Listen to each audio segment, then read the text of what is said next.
This is just a little bit of terminology that you need to know about radioactivity. And we aren't going to go into these very deeply, but if you take a future course in radioactivity or nuclear chemistry, you will definitely see this terminology there. So the first thing is the parent-daughter terminology. So what a parent-daughter is the parent is the isotope that you start with, and then notice that you see an alpha particle in your daughter nucleus. So the product is the daughter. Now, if this goes on and does more radioactive decay, and let's say we have another helium here, and then we turn into something else with a whole lot of nuclei in there, right? Then in that reaction, this one would be called the parent, and this would be called the daughter. So in radioactivity, you don't always just have one reaction. Sometimes you have a chain of reactions. But the term parent and daughter, the reactant is the parent, and then the daughter is the product. And it's always phrased that way. There are no sons in radioactivity. So speaking of parent-daughter relationships, there's something called Decay Series.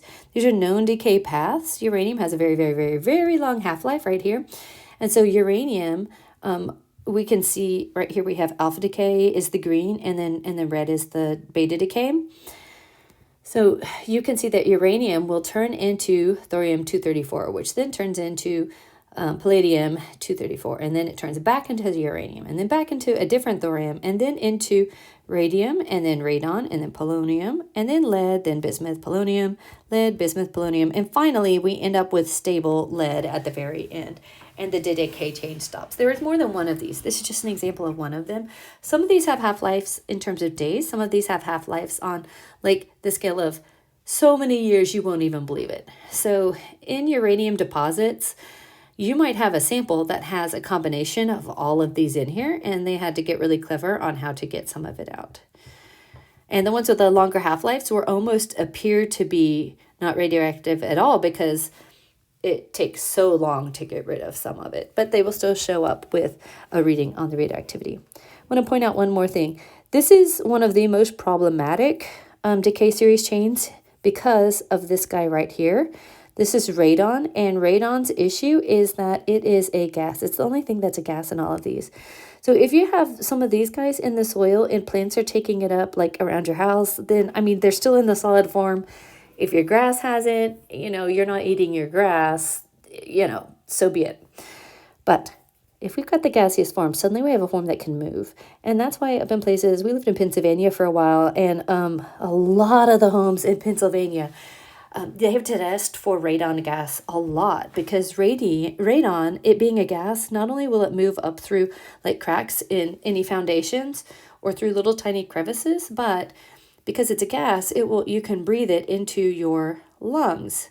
And we all know that lungs are a little bit more particular. They are paper thin compared to skin. So we know that skin will block both alpha and beta decay, so no big deal, right? Except that when it's a gas, if you're breathing it in, that lung tissue is going to be much more affected when it's got particles in there that are radioactive that are like right there against the lung tissue. This is also something to be aware of with different kinds of smoke too. You have to just be aware that some smokes contain a little tiny bit of a chemical that could be radioactive. Like if it depending on what field it's been grown on. So if it's been grown in a field that has, one of these in it that might have a tiny bit of something radioactive in it, then it could give off the tiny bit of radioactivity. Again, not a big deal against your skin, but much more of a big deal against the lungs. So just know that is something that we have to be aware of with this particular decay chain. Next topic, transmutation. You've already seen transmutation. Transmutation is basically, well, depending, it's when you can just turn an element into another element. So it's converting one nucleide into another, naturally or with bombardment. Then you might also see the term particle accelerator. So this is going to be something that you use or you see like at a spallation neutron source. So they use these special fields and it makes nuclear particles really fast. So even though they're tiny, remember mass times speed, that's the big thing, right? Is going to give you more punch if you've got a little tiny mass, but a whole lot of speed. So particles move in a vacuum. They don't have collisions with other gas molecules like air. And they basically do this so that they can do bombardment reactions with other particles. They run experiments like this and find out cool things about the universe just using a particle accelerator. And these can be really huge too. Like you should, if you think this topic's interesting, Google it and find out about the length and the size of some of the particle accelerators. Here's another one, fission. So fission and fusion, to me, were always so confusing. So fission has a double S, so you're splitting it. You're going to split it between those S's. Fusion sounds like the word fuse, and so that's like when you stick things together. You can tell in this one, I am breaking apart. So this is something that it's a bombardment reaction where the neutron is going so fast when it hits this nucleus, it splits. And these always split with certain patterns. They don't just randomly split. So this one is going to split into this, and it's going to also split into some more neutrons. So that is one of the things we can do. With a spallation neutron source, you can also do this in a chemical reactor. So here's like the reaction, you make that, which makes something that's super unstable. It's got an extra neutron in there because it kind of melded into it for a second, and then it breaks apart into this combination. So that is fission, splitting. Fission, split it, you split it in the middle. The issue with fission, or maybe the good thing about fission, I don't know, it depends on how you think about it, is that fission can lead to chain reactions if you keep giving off more and more neutrons. Because if this reaction makes something that gives off energy that we can harness, and it also gives off 3 more neutrons, all of a sudden you have one reaction that can make triple the number of reactions, which then can make triple the number of reactions. So if it gets enough going, this is where you can have a reactor that's out of control. And this is why it's important for us to know that although lead doesn't stop neutrons, a lot of water will. A lot of water. We use heavy water, and we also use control rods.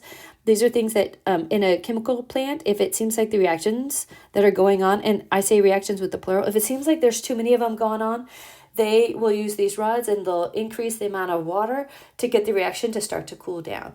Or if the reaction is cooling down too much, they'll pull the rods out because the rods and the water, they absorb those extra neutrons. And maybe they'll reduce the water and it'll get the reaction going again.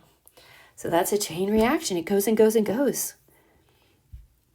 And finally, fusion. So this is the process of converting very light nuclei into heavier. So basically, you're like melding 2 small things together and making something big. The sun does this. This is some of the basic elements. Like the sun will throw things together, they meld together, and they make bigger elements. There's some recent news, and by recent, I say as of 2022, there's some news with some scientists saying that they have been able to create fusion on Earth. I'm sure they had to use extremely specialized conditions to make that happen. But fusion is seen as a potential, better, potentially, maybe, source of energy than this reaction. Because, of course, this reaction has the issue like happened in Chernobyl, where it got out of control and then exploded and released radioactivity over a large portion of land. We have a lot of control factors in place in the United States plants that weren't at Chernobyl in the Russian. So do know that even if you're close to one, there are so many more controls in place that you should be aware of. So these are all of the different types of terminology and words that you're going to see in radioactivity and chemistry.